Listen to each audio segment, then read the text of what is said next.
Washington, the Trump administration has expedited the deportation of child migrants during the coronavirus pandemic, citing public health, but documents obtained by NBC News show that as far back as 2017, now DHS Acting Secretary Chad Wolf sought to expedite child deportations in order to discourage Central American asylum seekers.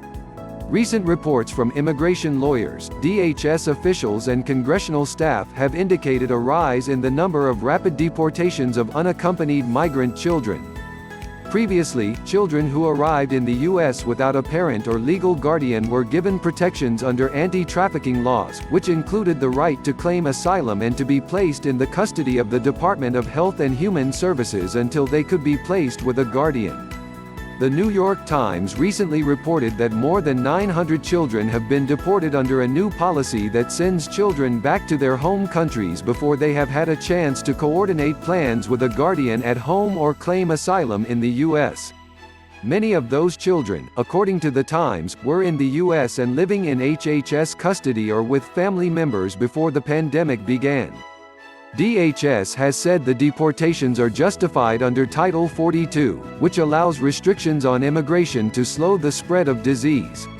But a 2017 policy proposal by Wolf shows that the agency has long sought the ability to deport children more quickly, long before the threat of a virus gave it cover to do so. The documents were first obtained by Senator Jeff Merkley, D.O.R., and then shared with NBC News. Wolf, who was then Chief of Staff to DHS Secretary Kirstjen Nielsen, sent a collection of policy ideas to the Justice Department, which included plans to reclassify unaccompanied migrant children as accompanied once they had been placed in the care of a parent or sponsor.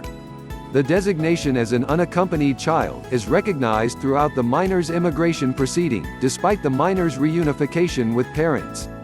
This affords the minors the protections under the Trafficking in Victims Protection Reauthorization Act (TVPRA), which allows them to avoid expedited removal and to seek asylum, Wolf said in the Internal Policy Proposal memo.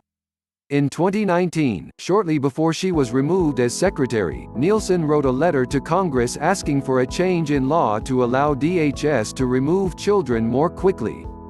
Congress did not authorize such a move. DHS seeks authority to return unaccompanied children to their families in a safe and orderly manner if they have no legal right to stay, Nielsen said in a March 2019 letter to Congress, as the number of children crossing the border was on the rise. Related, the agency presented parents with the option to release their children in response to a court order. Immigration attorneys say many of the deported children do not have families or plans in place for their care when they find themselves abruptly returned by plane to their home countries.